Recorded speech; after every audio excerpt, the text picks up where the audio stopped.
Samira, bonjour, vous nous avez rejoint, vous êtes la chef du service des vérificateurs. Avec vous, chaque semaine, on décrypte la propagande autour de ce conflit. Elle est souvent côté russe, elle existe aussi côté ukrainien, mais on parle moins de ces relais dans nos pays occidentaux. On va s'y intéresser, à commencer par les États-Unis. Là-bas, il y a aussi des théories, il y a aussi des fake news qui circulent en masse sur cette guerre. Ouais, toutes les semaines, et de plus en plus, on en voit passer. La dernière en date, c'est une vidéo de 19 secondes. Depuis une semaine, elle fait le tour de la complosphère américaine.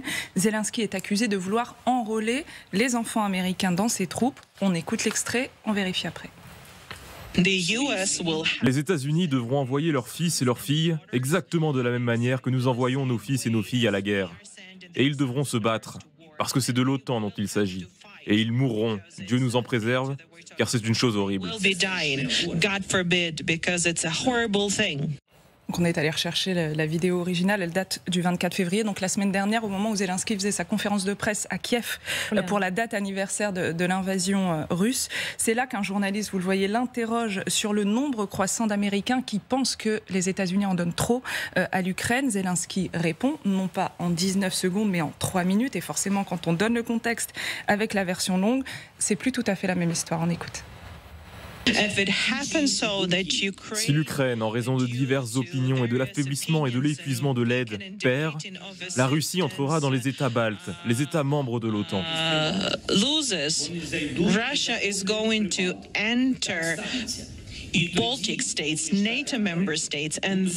Et alors, les États-Unis devront envoyer leurs fils et leurs filles, exactement de la même manière que nous envoyons les nôtres à la guerre. Et donc vous connaissez la suite, je viens de vous la diffuser. On acquiesce à vos côtés, visiblement. Oui, exactement. Donc voilà, il met en garde sur un scénario catastrophe. Finalement, rien de nouveau. Zelensky, il fait souvent ça.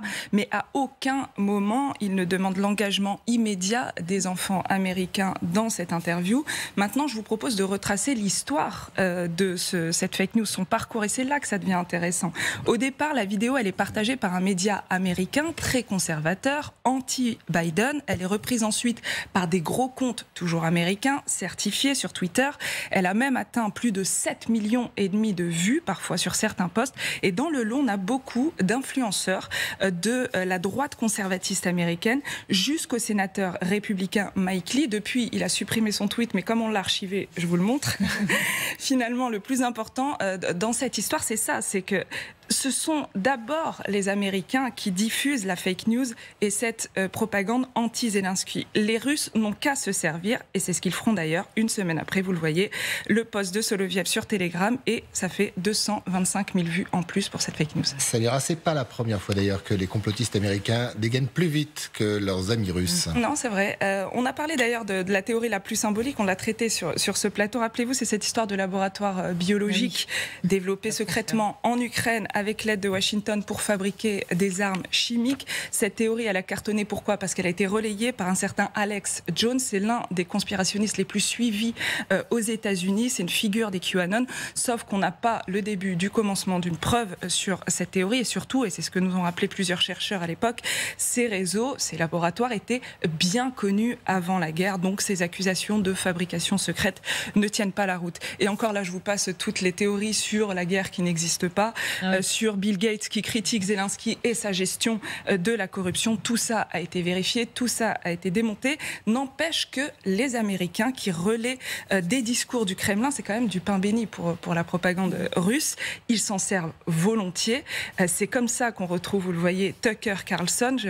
Vous voyez qui c'est, donc c'est le présentateur star de Fox News. Il est régulièrement repris sur les chaînes d'État russes. L'historienne Marie Pelletier, avec laquelle je discutais hier sur ce sujet, me disait il faut vraiment insister là-dessus. En fait, les relais du Kremlin savent qu'ils ont un écho chez les anti-impérialistes en Occident et ils s'en servent. Alors, tel qu'on vous connaît, Samira, vous avez pu fouiller le profil de ces Occidentaux. Oui, on a fouillé. On va rester sur les États-Unis. On peut clairement dessiner 3 profils. Alors, il y a d'abord les conservateurs, dont je vous parlais au début de la chronique, des personnalités d'extrême droite, national-populistes, pro-trumpistes. Chez eux, il y a un fond idéologique anti-système. D'ailleurs, on retrouvait les mêmes au moment du Covid. La deuxième catégorie, on peut les appeler les libertariens, finalement. Ce sont un peu des absolutistes de la liberté d'expression. On peut citer Elon Musk, par exemple, dans cette catégorie. Et puis, on a une troisième catégorie, c'est une petite frange de l'extrême gauche américaine anti-guerre. C'est souvent eux qui font le lien avec la guerre au Vietnam. Les plus radicaux attaquent Biden et son implication en Ukraine. Tout ce monde-là, finalement, volontairement ou pas d'ailleurs, servent les propagandistes russes. On peut citer Tristan Mendes France aussi, avec lequel je discutais hier sur ce sujet. Il résume bien l'enjeu. Finalement, ils utilisent tous le même narratif conspirationniste, mais chacun se sert avec des motivations différentes. Aux États-Unis, le but, c'est de discréditer Joe Biden. En Russie, l'objectif, c'est d'accuser l'Occident et l'Ukraine. Merci beaucoup, Samira. On se retrouve à 14h45, toujours avec les vérificateurs. Très intéressant. Ce qui est à retenir, en tout cas, c'est que les conspirationnistes du monde entier, unissez-vous. Il n'y a pas de guerre entre les Russes et les Américains du côté des complotistes. C'est une mauvaise chose, mais bon, c'est mieux de le savoir. Merci Samira.